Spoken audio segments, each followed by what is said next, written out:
At twilight, the old provincial school stood silent, its brick walls casting long eerie shadows across the wet concrete, the playground swings completely still.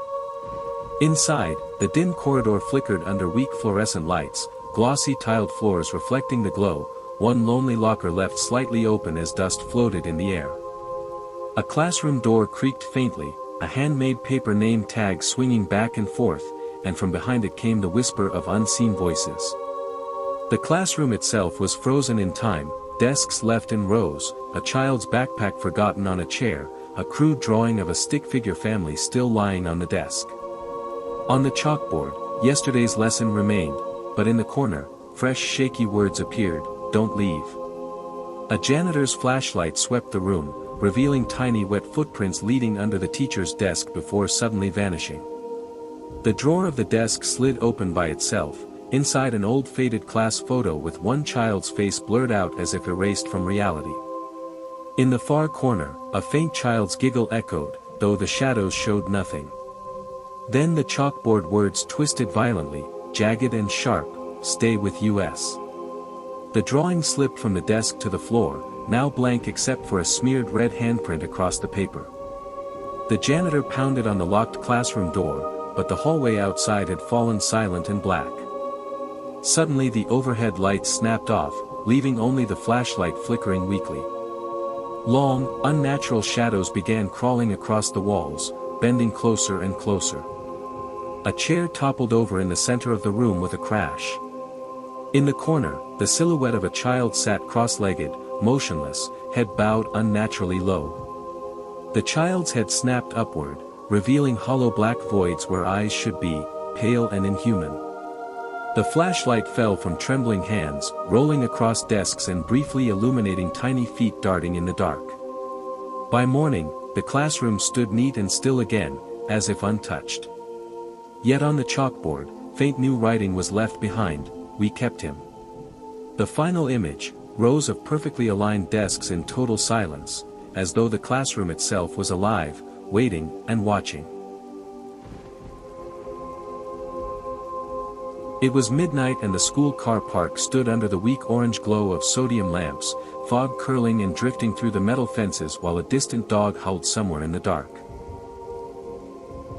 A tired janitor appeared, his wrinkled hands fumbling with a heavy key ring as he unlocked the back service door, his cold breath rising in the night air.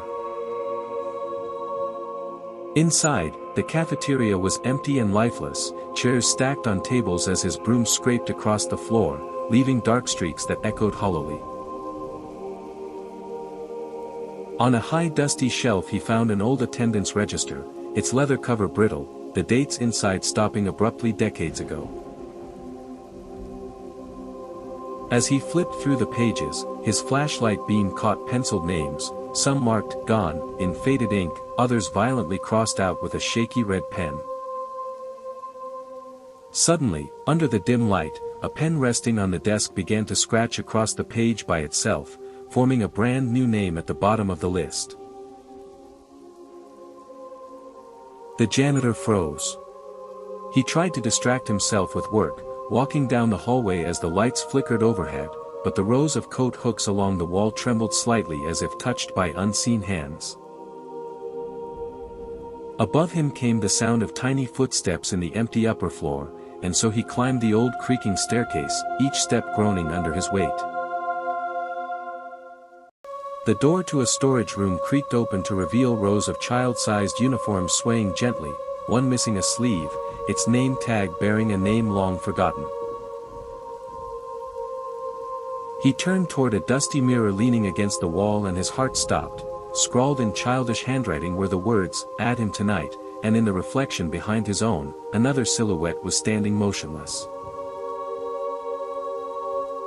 Panic gripped him as he ran back to the register, desperate to rip out the cursed page, but the names had already blurred and twisted into new handwriting that wasn't his own. On the security feed, the time-stamped black and white footage showed chairs moving by themselves, and for a moment, a small shadowy figure crawled into a high window before vanishing. Down near the boiler room he found a tiny shoe, old and worn, lying on the floor. Steam hissed from the pipes, forming shifting shapes that whispered in voices too soft to belong to any living child.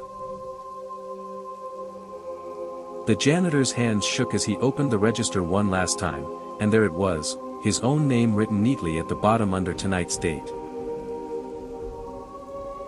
He barely had time to breathe before he felt the icy touch of small hands patting his shoulder from behind, and a chorus of children's voices chanting his name filled the empty school.